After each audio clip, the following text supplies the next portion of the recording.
Glenrio, Texas had 2 cafés and a motel. Population at the 2010 census? 0. Not a few holdouts hanging on. 0 in a town that once fed every car crossing from Texas into New Mexico. The Little Juarez Cafe opened there in 1952 with a curved Art Moderne front that is still standing, empty in the dirt. Homer Arisman and his family ran the State Line Cafe and gas station starting in 1953 and added the Texas Longhorn Motel in 1955. Their sign was the best joke on the highway. One face read First Motel in Texas, the other read Last Motel in Texas. Which one you saw depended on which way you were driving. Interstate 40 opened past Glenrio in September 1973. Past it. About a quarter-mile north, with no ramp that put a driver at the cafe door. The Arismans held on 3 more years and closed in 1976. Something about that doesn't add up. The cars did not disappear. More vehicles crossed that state line in 1976 than in 1966, substantially more, because American driving grew through that entire decade. The road out there was busier than any road in American history had ever been, and the people selling food beside it went broke anyway. That is the real story of the American roadside stand, and it is not the one you have heard. You have heard the interstate took the traffic away. The traffic was right there, 4 lanes of it, moving at 70. What actually changed was smaller than a highway and far more deliberate. It came down to a federal law about signs, 4 approved words, and 1 very specific shade of blue. Hold on to the blue. We come back to it. Somewhere between the mid-1950s and the early 1980s, tens of thousands of American families lost a business built on selling food to strangers driving past. Cider stands, peach sheds, pecan shacks, barbecue pits with a hand-lettered board and a coffee can for change, frozen custard windows with a screen door that slapped shut behind you. Nobody kept an honest federal count of how many died, and that deserves to be said plainly. The figure you will see quoted, around 100,000, is an estimate assembled from state business registrations and trade association surveys, not a census. Drive any 2-lane in Missouri, Oklahoma, or South Georgia and count the empty concrete slabs with the pipe stubs still sticking out of them. The estimate feels conservative. W.S. Stuckeys Sr. borrowed $35 from his grandmother and a car from a friend, and started buying pecans off farmers around Eastman, Georgia. He cleared over $4,500 his first year.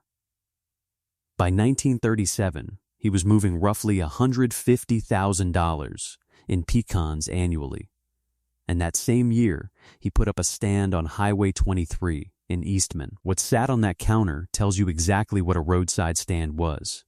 Pecans, sugarcane juice, syrup, homemade quilts, and cherry cider, all you can drink, 5 cents. Read that list again. A nut, a juice, a sweetener, a blanket, and a cold drink priced so low it was less a product than a reason to pull over. No menu engineering. No brand standards. Whatever the county grew, and whatever the man's wife could make in a kitchen behind the counter. Ethel Stuckey started making pralines. Then, she worked out a pecan log roll with maraschino cherries folded into the mix, and that candy did what no sign could. It gave people a reason to stop at the next one. Her husband built a real store in Eastman, then Unadilla, then Hilliard, Florida, and every location made its candy on site. The economics were brutally simple, which is exactly why so many families tried it.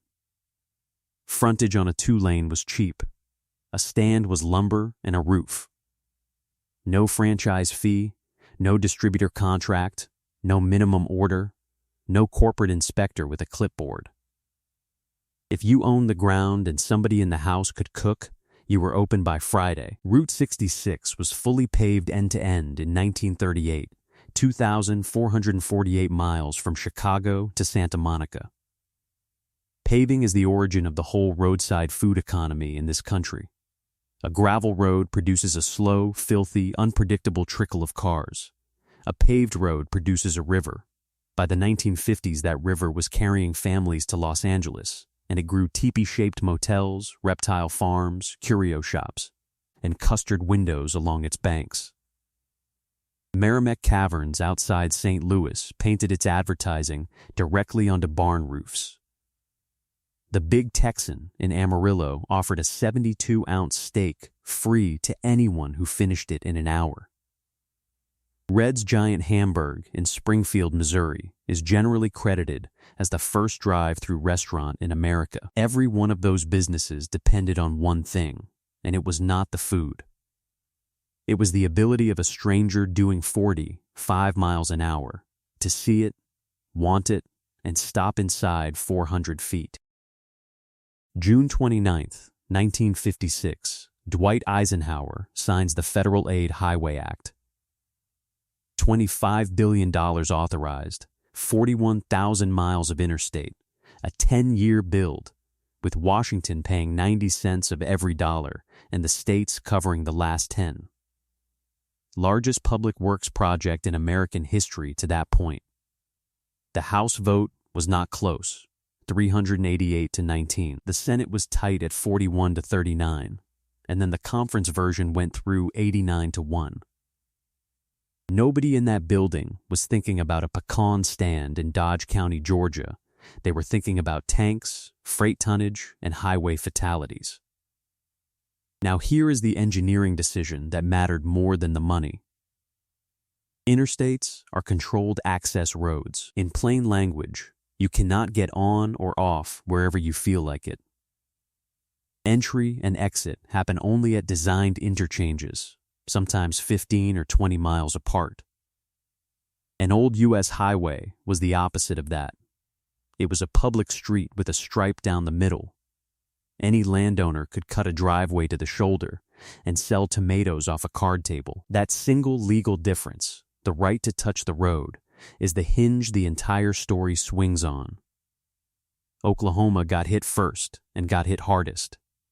The Turner Turnpike opened in 1953, 88 miles of toll road running Tulsa to Oklahoma City, paralleling US 66 the whole way and bypassing every town on it.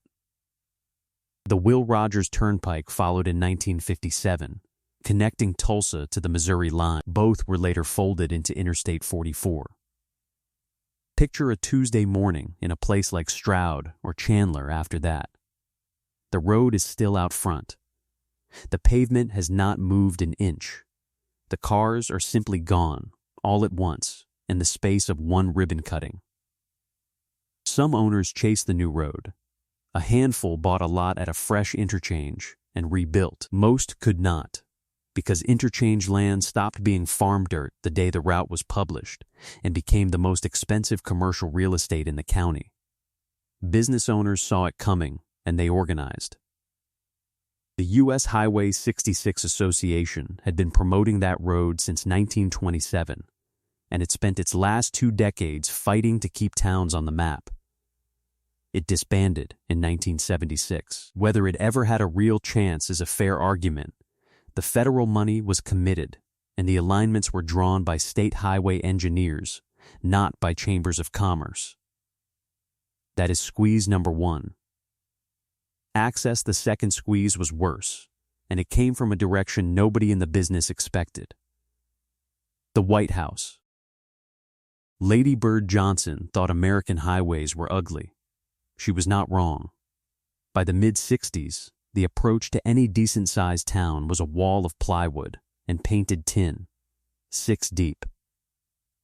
Her husband signed the Highway Beautification Act on October 22, 1965.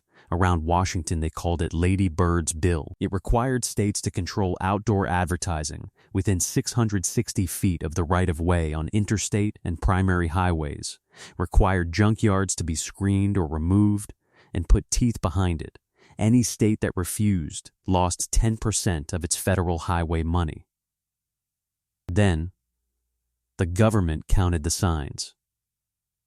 The Bureau of Public Roads ran a nationwide inventory in 1966, and the result is the single most important number in this entire story.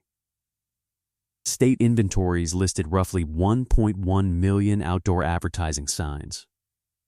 Of those, close to 840,000 were found to be illegal or nonconforming. Only about 260,000 sat in commercial or industrial areas where they were clearly legal. Run the division. Roughly 3 out of every 4 advertising signs beside an American highway were declared out of compliance in one survey year. Not gradually, over a generation. In one inventory. The law did require just compensation for lawfully erected signs that came down, and plenty of them stood for years while states, the outdoor advertising industry, and federal highway officials fought about who owed what to whom. Removal was slow and legally ugly. The direction was never in doubt, and every operator on a 2-lane understood what it meant for him. Here is the part almost nobody knows, and it is the reason I went looking through the statute history in the first place. The federal government did not simply take the signs away. It replaced them with a standardized panel mounted inside the highway right-of-way, white lettering on a blue background. Officially, they are called specific service signs. Everyone else calls them logo signs. You have read 10,000 of them without once thinking about what they actually are. They are limited by federal rule to 4 categories, and only 4: gas, food, lodging, camping. Under the 1965 Act, they were permitted on interstates. The 1976 amendments extended them to federal aid primary highways. That is the blue. That is the whole ballgame. Because a sign inside the right-of-way is not advertising anymore. It is a permit. Something a public agency issues, under written criteria, to businesses that qualify. Those criteria are set state by state and have been revised repeatedly since 1965, so I am not going to pretend there was one national rulebook. The general shape has held, though. Qualifying businesses were expected to post minimum hours, operate year-round or close to it, provide restrooms and a telephone, and sit within a set distance of the interchange. Now hold that list up against a peach shed. A peach shed sells peaches in July. It has no restroom. It has no telephone. It closes when the fruit runs out. The peach shed did not lose a competition. It was ruled ineligible. Look at what that does to the arithmetic of a family business. Before 1965, the advertising budget was lumber, paint, and a Saturday afternoon, 6 boards 2 miles out, 6 more at 1 mile, 1 at the driveway.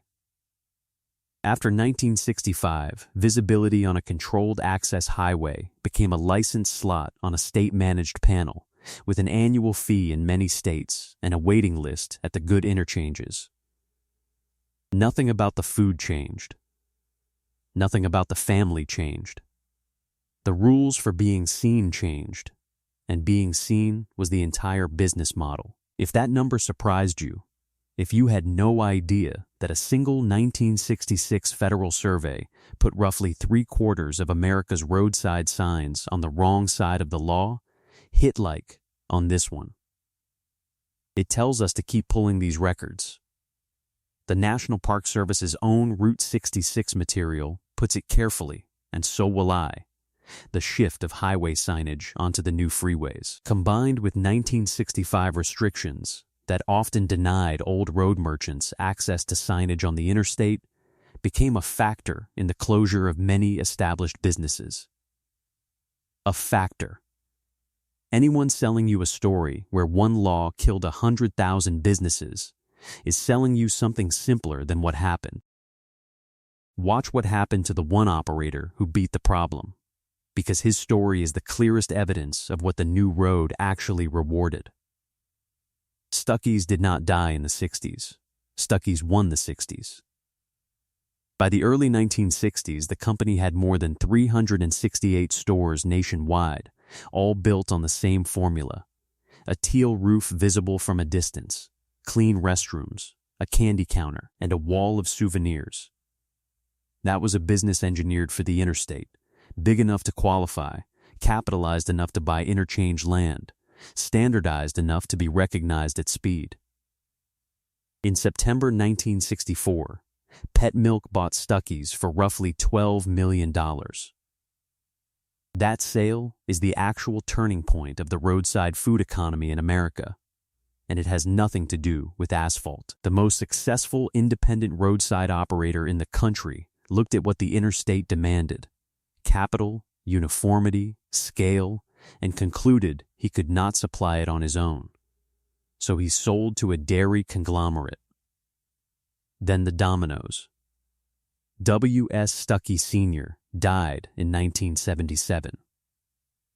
That same year, Illinois Central Industries, a Chicago conglomerate, bought Pet. The new owners began closing Stuckey's locations across the country.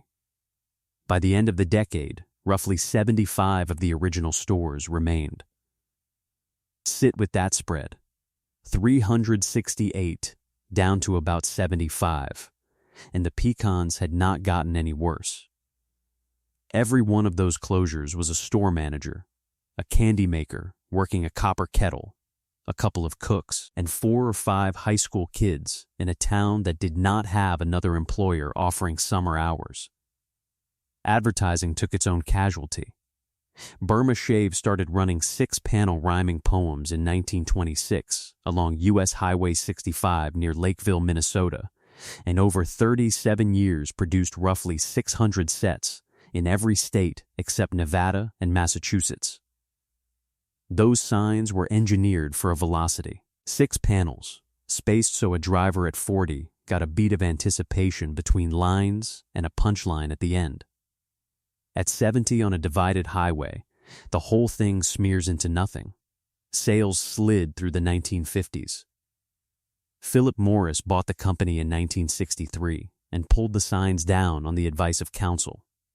Anybody who rode in a back seat before 1963 can still recite one of those rhymes from memory. Anybody born after cannot name a single roadside sign they have read this year.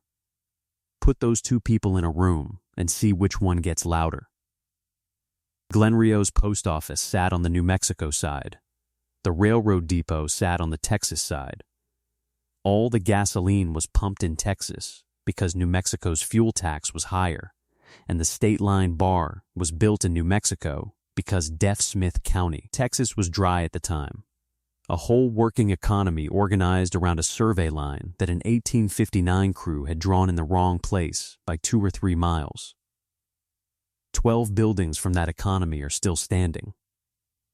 They were listed on the National Register of Historic Places on January 17, 2007.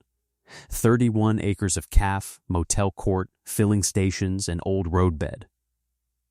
The listing protects them. Nobody has eaten there in half a century.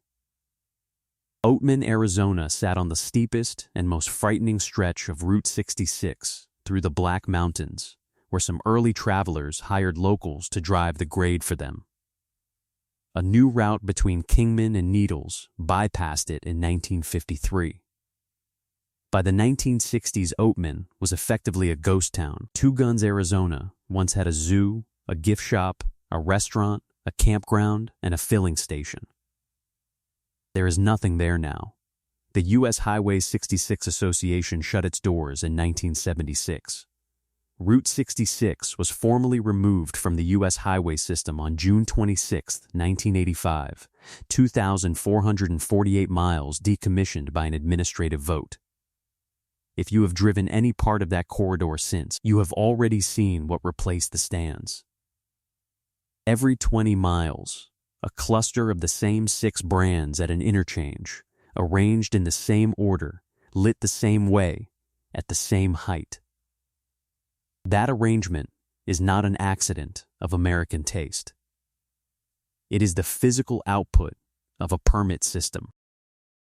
Something did survive, and it is worth being exact about what. The food did not vanish, it centralized. Once the visible from the road business had to be large enough to qualify for a blue panel and capitalized enough to sit on interchange land, the winning form was the chain, portion-controlled, supply chain-fed, identical in Barstow and Bowling Green. Howard Johnson's is the cleanest illustration. By the early 1970s, the company was running somewhere north of 900 restaurants and was widely described as the largest restaurant business in America. Counts varied depending on the source and on whether franchised motor lodges get included, so treat the exact figure with some care. The shape of it holds. The biggest food operation on the American highway was the one built to be the same everywhere. What got lost was not flavor, exactly. It was variance. On a two-lane in 1954, the food changed roughly every 60 miles because the person cooking it changed every 60 miles. Boiled peanuts in South Georgia, cider and cake donuts in western New York, frozen custard in Wisconsin, green chili in New Mexico. Those were not menu items. That was the county talking. You could not order it ahead. You could not find it in a guidebook. You could not get it anywhere else, and if you drove past it, you had missed it permanently. One more consequence is worth naming, because it reached people who never owned a stand. A roadside food business was one of the very few enterprises in mid-century America that needed almost no capital and almost no permission, which made it available to farm families, to widows, and to people who could not get a bank officer to return a phone call. Raising the price of entry from $100 of lumber to an interchange parcel and a franchise agreement did not just close businesses. It closed a door. The pecan log roll outlived the stand that invented it. Billy Stuckey Jr., the founder's son, bought the company back in 1984 and built a store within a store concept, Stuckeys Express, that reached more than 165 licensed locations across 17 states. His daughter, Stephanie Stuckey, spent her savings buying the company from him and took over as CEO in November 2019. In 2021, the company purchased a pecan processing and candy plant in Rennes, Georgia, and started making its own candy again. That is a real comeback, and it should not be undercut. Look at the shape of it, though. Roughly 65 licensed locations, a distribution center in Eastman, and around 200 retailers moving Stuckey's candy through something like 5,000 outlets. The company survived by becoming a product on somebody else's shelf. The stand is the part that did not come back. If there is still a roadside stand on the two-lane near you, hand-painted board, honor box, somebody who knows exactly what week the corn turns, go this weekend and spend real money there. Not because it is charming, because that business model has been effectively barred from advertising on the main road since 1965, and it is running on borrowed time and local memory. We do not guess here, and we do not pad. Everything in this one traces back to federal statute, the 1966 sign inventory, and the company's own records. If that is the kind of work you want more of, subscribe. There is a lot more of this road left. On June 25, 2008, the state of New Mexico opened the Glenrio Welcome Center on Interstate 40, right at the Texas line. It has wireless internet, information kiosks, a movie theater, a pet walk, and a livestock corral. It recycles gray water for the grounds and runs a wind turbine that supplies about 20% of its power. It was built to handle 1 million visitors a year. It stands a few hundred yards from the shell of the Little Juarez calf. Everything the Eresmans and their neighbors did out there, feed the traveler, house the traveler, point the traveler down the road, is still being done at Glenrio. It is being done by the state, at scale, for free, with much better plumbing. Nobody there is selling cherry cider, all you can drink, for a nickel. The last recorded population of Glenrio was 0. That number by itself is not a tragedy. Town's End. What the record actually shows is that Glenrio never lost its customers. Roughly 1 million of them go past every year. Glenrio lost the right to speak to them, 400 feet at a time, in its own handwriting.